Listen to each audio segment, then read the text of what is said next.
Greetings everyone, time टिक आज के episode में आपका स्वागत है। और आज के एपिसोड में बात करेंगे दलाई लामा के बारे में।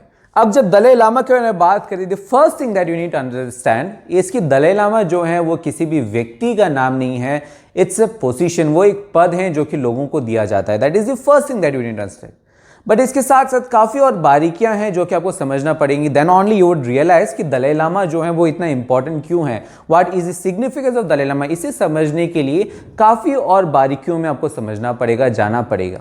और उन बारीकियों को समझने के लिए कुछ बेसिक फीचर्स हैं जो आपको पहले पता होने पड़ेंगे। And the first feature is कि there are different types of Buddhism. Buddhism के काफ़ी डिफरेंट टाइप्स हैं। अगर बेसिक 3 टाइप्स के बारे में बात करें या 3 ब्रांचेस ऑफ बुद्धिज्म की बात करें, those are the main branches. कौन से हैं? They are the Mahayana Buddhism, Theravada Buddhism and Vajrayana Buddhism. But please remember, इसके अलावा काफी सारे डिफरेंट वेरिएंट्स, काफी सारे डिफरेंट ब्रांचेस ऑफ बुद्धिज्म हैं जो कि all over the world preach करते आ रहे हैं, जो कि ऑल ओवर द वर्ल्ड हम फॉलो करते हैं। अगर बात करिए source of this Buddhism, the source और the central point of this Buddhism was Bodh Gaya. बोध गया से ही वो स्प्रेड होना स्टार्ट हुए। सो इंडिया के जो बोध गया हैं उससे वो स्प्रेड होकर it wents to China, China से वो Japan, Korea, Thailand, Cambodia, Sri Lanka, different parts of the world वो स्प्रेड होते गए। अब there is a particular branch जो कि तिब्बत में भी आकर बसा, and that branch of Buddhism जो कि तिब्बत के लोग प्रीच करते हैं, that part of Buddhism, that type of Buddhism is known as the Tibetan Buddhism. So please remember, Tibetan Buddhism is one of the branches of Buddhism. अब ये जो Tibetan Buddhism है ये एक्चुअली एक मिक्सचर भी है काफी सारे डिफरेंट वेरिएंट्स ऑफ बुद्धिज्म के। फॉर एग्जाम्पल, अगर आप तिब्बतन बुद्धिज्म को समझोगे, उसकी इंट्रिकेस में जाओगे, सो यू वुड फाइंड कि इट्स अ मिक्सचर। वो तो एक मिक्सचर है, किसका? It's a mixture of Mahayana Buddhism, the Vajrayana Buddhism and एक तिब्बतन रिलीजन जिसे हम लोग कहते हैं Bon. So it's a mixture of all this different aspects. सो ये एक मिक्सचर है और इस मिक्सचर को हम लोग कहते हैं Tibetan Buddhism, that itself has become an religion as of now. और ये जो तिब्बतन बुद्धिज्म है ये काफी इंटरेस्टिंग भी है। अगर तिब्बतन बुद्धिज्म की हिस्ट्री को समझें, सो द क्वेश्चन इज कि कैसे आपकी बुद्धिज्म जो है, जो कि बोध गया से स्टार्ट हुआ, it went to Tibet, Tibet में कैसे बस गया? So the answer to that question is कि तिब्बत में ये जो बुद्धिज्म है it started in the 8th century. So 8th century के टाइम पे वहां पर एक राजा हुआ करते थे, his name is the Trisong Detsen. So ये जो त्रियोसोंग देत्सिंग जी हैं वो चाहते थे कि ये जो बुद्धिज्म है, बुद्धिज्म उनके लोगों को भी समझ में आया, उनके लोग भी बुद्धिज्म को प्रीच करें। इसीलिए वो क्या किए, जो 2 मोस्ट प्रोफाउंड पर्सनैलिटीज हैं ऑल ओवर द वर्ल्ड, जो कि बुद्धिज्म के 2 मोस्ट प्रोफाउंड पर्सनैलिटीज, और वो कहां पर होंगे? वो इंडिया में होंगे, because the source of Buddhism was India. So India में से 2 मोस्ट प्रोफाउंड इंडिविजुअल्स वो गए, वो तिब्बत में जाकर उन्होंने बुद्धिज्म स्टार्ट किया, वो प्रीच करने लगे। सो द फर्स्ट पर्सनैलिटी जो कि गए दैट वाज द शंकराक्षिता। सो शंकराक्षिता जी जो हैं, जो कि हेड प्रीस्ट थे, जो कि अबोर्ड थे नालंदा यूनिवर्सिटी के, तो वो वहां पर गए। वो त्रियोसोंग देत्सिंग के रिकमेंडेशन के बेसिस पर, उनके वेलकम मैसेज के बेसिस पर वो वहां पर गए, और वहां पर जितने भी बुद्धिस्ट टेक्स्ट हैं, जितने भी नॉलेज है जो कि उनके पास था, वो वहां पर जाकर तिब्बतन लैंग्वेज में वो ट्रांसलेट करने लगे। इसके अलावा द सेकेंड पर्सनैलिटी जो वहां पर गए दैट वाज द पद्मासंभवा। सो पद्मासंभवा जी भी इसके बाद गए और वो जाकर अपनी जो विजडम है, आपके जो नॉलेज है, वो वहां पर लोगों को समझाने लगे। वो ये समझाने लगे कि कैसे उनकी जो विजडम है, उनकी जो नॉलेज है, उसके बेसिस पर जो स्पिरिचुअल फोर्सेस हैं, स्पिरिचुअल फोर्सेस को हम ओवरकम कर सकते हैं, कैसे जो इविल फोर्सेस है उसे हम ओवरकम कर सकते हैं। और ये जो तिब्बतन बुद्धिज्म है, इसलिए एक्चुअली इट्स वेरी इंटरेस्टिंग। अगर कुछ स्पेशल फीचर्स की बात करें, सो द फर्स्ट वर्ड जो कि तिब्बतन बुद्धिज्म में क्वाइट ऑफन हम यूज करते हैं, that is the word lama. So what is lama? So जो टीचर्स होते हैं तिब्बतन बुद्धिज्म के, उन्हें हम लोग कहते हैं लामा। जैसे हिंदुइज्म में पंडित्स होते हैं, सिमिलरली यहाँ पर तिब्बतन बुद्धिज्म के जो टीचर्स हैं उन्हें हम कहते हैं लामा। और यहाँ पर डिफरेंट वेरिएशंस होंगे आपको यहाँ पर मेडिटेशन के भी एस्पेक्ट्स मिलेंगे, मंत्रास मिलेंगे, तांत्रिक वर्सेस मिलेंगे। Here there is aspect of rich visual symbolism also. For example, Hinduism में अगर आप काली देवी को देखें, सो काली देवी में जो क्रोध हैं, जो डिफरेंट एक्सप्रेशंस हैं, आप उसकी इंट्रिंसिक फीचर्स को आप देख सकते हैं उनकी मूर्ति में। सिमिलरली यहाँ पर भी अगर आप देखोगे तिब्बतन बुद्धिज्म के फीचर्स को देखोगे, उनके आपके आर्किटेक्चर्स को देखोगे, so you would find these similar intrinsic features जो कि इनके स्कल्पचर्स में एम्बाइब्ड हैं। So that is why it showing what, it is showing the rich symbolism जो कि इनके रिलीजन में है। इसके साथ साथ there is a lot of other aspects जो कि टिबेटन बुद्धिज्म से काफी इंट्रिंसिक है। Even there is aspects of mantras and yogic techniques also, जो कि आप यहां पर देख सकते हैं। अगर इनमें से आप लोगों में से अगर दिल्ली के निवासी हैं कोई लोग, अगर दिल्ली के कोई लोग हैं, रेसिडेंट्स हैं, सो दिल्ली में एक मेजर जगह है जिसे हम लोग कहते हैं मजनू का टीला। और मजनू का टीला जो है it's actually an Tibetan colony. और मजनू का टीला में अगर आप मोनास्ट्रीज में चले जाओगे, सो वहां पर जो आप मूर्ति देखोगे, दो sculptures that you would find that is of Tibetan Buddhism itself. अगर अरुणाचल के कोई व्यूअर्स हैं, सो अरुणाचल के जितने भी मोनास्ट्रीज हैं, ज़्यादातर जो मोनास्ट्रीज हैं, वहां पर आप जो भी फीचर्स देखोगे, जो भी मॉन्क्स देखोगे, वो actually they are preachers of Tibetan Buddhism itself. That is how profound the Tibetan Buddhism is. अब बात करते हैं groups within the Tibetan Buddhism. अब जैसे हर एक रिलीजन के अंदर काफी सारे सब ग्रुप्स होते हैं, वैसे ही टिबेटन बुद्धिज्म के अंदर भी काफी सारे ग्रुप्स हैं। And one such group is the Gelugpa group.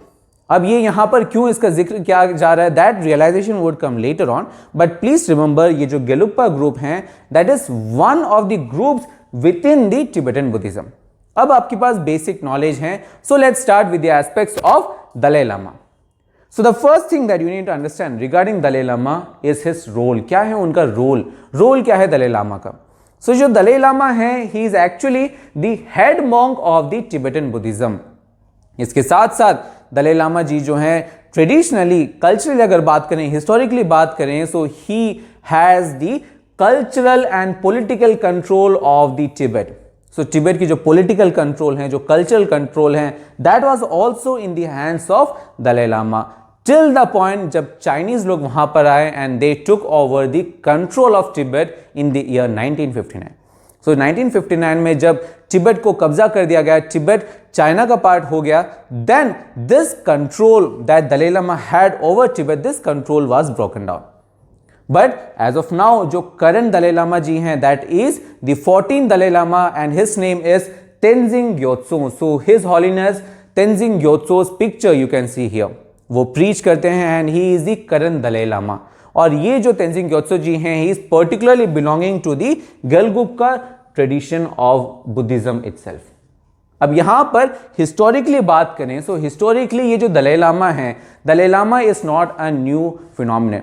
Dalai Lama काफी साल से ही हम लोग देखते हैं, बट टिबेटन बुद्धिज्म में काफी पहले से ही जो रीइंकारनेशंस हैं, जो अवतार्स हैं, एक दलाई लामा मरने के बाद उनके जो अवतार्स हैं वो रीबॉर्न होते रहते हैं, वो रीबर्थ लेते हैं, and that rebirth, reincarnation of the previous Dalai Lamas is known as the Dalai Lama. और इसको, ये जो दलाई लामा वर्ड है, it itself came with the third Dalai Lama. इससे पहले हम लोग वर्ड यूज करते थे तुलुक्स, बट इसके बाद ही Dalai Lama, that word Dalai Lama came into being. और वर्ड दलाई लामा का मतलब होता है द ओशन ऑफ विजडम्स। अब जैसे किसी भी पद से रिलेटेड अगर ऑफिशियल पुलिस है, अगर ऑफिशियल पोस्ट हैं, सो उस पद से रिलेटेड काफी सारे ऑफिशियल रेसिडेंसेस होते हैं। फॉर एग्जांपल अगर इंडिया में बात करें, तो इंडिया में प्रेसिडेंट का एक ऑफिशियल रेसिडेंस है। सिमिलरली दलाई लामा जी का भी एक ऑफिशियल रेसिडेंस है, and that official residence is in Tibet, और पर्टिकुलरली कहें Lhasa Tibet, and that palace is known as the Potala palace that is in Lhasa. You can see how wonderful it is, कितना सुंदर है ये palace. Now वैसे ही ये जो palace है, इसकी इंपॉर्टेंस, कल्चरल इंपॉर्टेंस तो है ही, बट क्योंकि 1959 में चाइनीज लोगों ने टिबेट का कब्जा कर लिया, देयर आफ्टर जो दलाई लामा जी हैं, जो करंट दलाई लामा जी हैं Tenzin Gyatso ji, his holiness, he came into India, and India में अभी वो धर्मशाला में वो प्रीच करते हैं, वहां पर वो अपने फॉलोवर्स को विजडम प्रोवाइड करते हैं। विद दैट अब देखते हैं कि क्या है सिग्निफिकेंस इस रोल का। अब जैसे मैंने कहा, ये जो दलाई लामा है, is actually an reincarnation of the bodhisattva Chenrezig. अब ये बोधिसत्वास क्या होते हैं? सो ये जो बोधिसत्वा हैं, Bodhisattva actually is an aspect of Mahayana Buddhism. So Mahayana Buddhism के जितने भी फॉलोवर्स हैं, उनमें वैसे नॉलेजेबल पर्सन्स जिनके पास निर्वाणा लेने का इंफॉर्मेशन है, निर्वाणा लेने की कैपेबल हैं, बट वो लेते नहीं है क्योंकि वो बाकी जो फॉलोवर्स हैं उनको निर्वाणा दिलाने के लिए वो हेल्प करते हैं, और इसके लिए वो खुद निर्वाणा नहीं लेते। उन लोगों को कहते हैं हम लोग बोधिसत्वास। और one of the bodhisattva is Chenrezig, और चेनरेजिंग बोधिसत्वा का रीइंकारनेशन है द दलाई लामास। और Dalai llamas traditionally 13th century से ही दलाई लामास होते आए हैं, काफी सारे different Dalai llamas one after the other आते रहते हैं। अब यहां पर अनदर इंपॉर्टेंट फीचर इसकी कैसे आप चूज करते हो कि कौन बनेगा दलाई लामा। अगर नेक्स्ट दलाई लामा आपको चूज करना हो तो आप कैसे चूज करोगे? So the interesting feature is कि दलाई लामा को चूज करने के लिए एक एलॉबरेट इलेक्शन प्रोसीजर है, एक प्रोसीजर है जिसके बेसिस पर आप इलेक्ट करते हो, जिसके बेसिस पर आप चूज करते हो कि अलग नेक्स्ट दलाई लामा कौन बनेगा। सो जो प्रोसेस है, प्रोसेस स्टार्ट होता है with the death of the current Dalai Lama. जो करंट दलाई लामा है उनके मृत्यु के बाद ही यह प्रोसेस स्टार्ट होता है। जैसे ही उनका मृत्यु होता है, so the time of the death of the Dalai Lama is noted. उसकी जो टाइम है मृत्यु का, वो टाइम हम नोट करते हैं और उस टाइम पे ही अगर किसी बच्चे का, जो कि तिब्बत के जो फॉलोअर्स हैं उन बच्चों का अगर जन्म होता है, सो उन बच्चों को नोट किया जाता है और उनमें से ही ज़्यादातर आपके नेक्स्ट दलाई लामा बनते हैं। बट इसके साथ साथ काफ़ी सारे डिफरेंट प्रोसेसेस हैं और इन प्रोसेस को ओवरसी करने के लिए काफ़ी सारे ऑफिसर्स होते हैं जिसे हम कहते हैं हाई लामास। सो ये जो हाई लामास हैं वो टीचर्स होते हैं, वो हायर वर्जन के टीचर्स होते हैं, वो काफ़ी रेप्यूटेड टीचर्स होते हैं जो कि दलाई लामा के अंडर होते हैं। और दलाई लामा के मृत्यु के बाद ये जो हाई लामास हैं उनका जॉब होता है, वो डिसाइड करते हैं, वो म्यूचुअली बैठ के डिसाइड करेंगे कि नेक्स्ट दलाई लामा कौन बनेगा। और यहां पर भी वो म्यूचुअली डिस्कस करके नहीं बनाएंगे, वहां पर उनको डिसाइड करने के लिए काफी सारे तरीके हैं। For example the first method is of dream, सपना। अगर किसी भी दलाई लामा को सपना आता है of any sign, of any location in there on dream, so उस सपने के बेसिस पर, उस ड्रीम के बेसिस पर वो वहां पर बच्चों को ढूंढने स्टार्ट कर लेते हैं और वहां पर वो ढूंढते हैं कि किस बच्चे को आप नेक्स्ट दलाई लामा बना सकते हो। Second method is of smoke. जब आप अंतिम संस्कार करते हैं करंट दलाई लामा को, जब आप क्रिमेट करते हो तो जो धुआं है उसे निकलते हुआ, वो धुआं को आप देखते हैं कि किस डायरेक्शन में जा रहा है।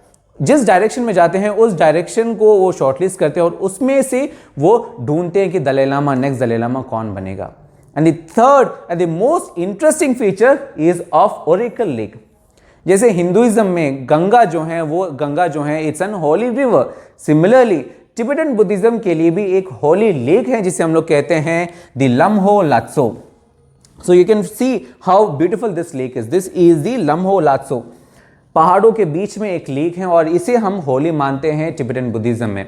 और ये जो हाई लामाज हैं, हाई लामाज वहाँ पर जाते हैं, वो बैठते हैं, वो प्रीच करते हैं, वो मेडिटेट करते हैं और वहाँ पर वो साइंस ढूंढते हैं और उन साइंस के बेसिस पर वो नेक्स्ट दलाई लामा को चूज करते हैं। बट ऐसा नहीं है कि वो चूज करने के बेसिस पर, उनके ड्रीम्स के बेसिस पर वो किसी भी लड़के को पकड़ लेते हैं और उसे दलाई लामा बना लेते हैं। नो, जब आप किसी भी पर्सन्स को, किसी भी बच्चों को आप चूज करते हो, उन्हें आप कहीं ना कहीं आप चूज कर लेते हो कि ओके ये बच्चा जो है ये नेक्स्ट दलाई लामा बनेगा, तो उसके बाद एक फाइनल टेस्ट होता है। Now that test is much more interesting. So क्या होता है कि जो दलाई लामा थे जिनका मृत्यु हो चुका था, उनकी जो पर्सनल बिलोंगिंग्स है, उनके हो सकते हैं, उनके स्टिक हों, उनके बुक्स हों, कुछ भी हो सकता है, उनके बुक्स या उनके पर्सनल आर्टिफैक्ट्स के साथ बाकी और डिफरेंट चीज़ों को मिक्स कर देते हैं और इस मिक्स ग्रुप को फिर वो बच्चे को दिया जाता है। अगर वो बच्चा इतना कैपेबल हो कि प्रीवियस दलाई लामा का चीज़ को वो शॉर्टलिस्ट कर पाए, उसे चूज कर पाए, then that person becomes the next Dalai Lama. And that's how the current Dalai Lama, Tenzin Gyatso Ji, His Holiness, the Tenzin Gyatso Ji also was performed or also was elected and he became the 14th reincarnation or 14th Dalai Lama. अब यहां पर सवाल यह उठता है कि who will be the next Dalai Lama?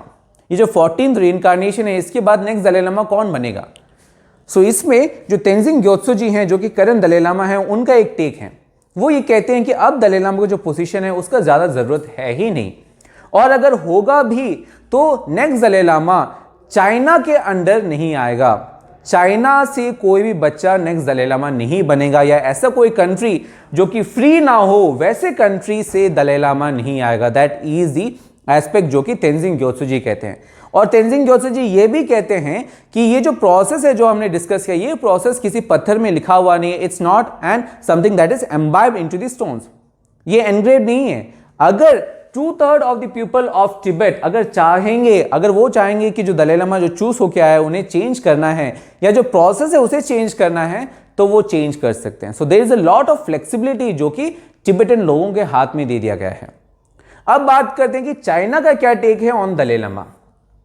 सो इसको समझने के लिए what you need to understand इसकी there is a voice against the occupation of China in Tibet.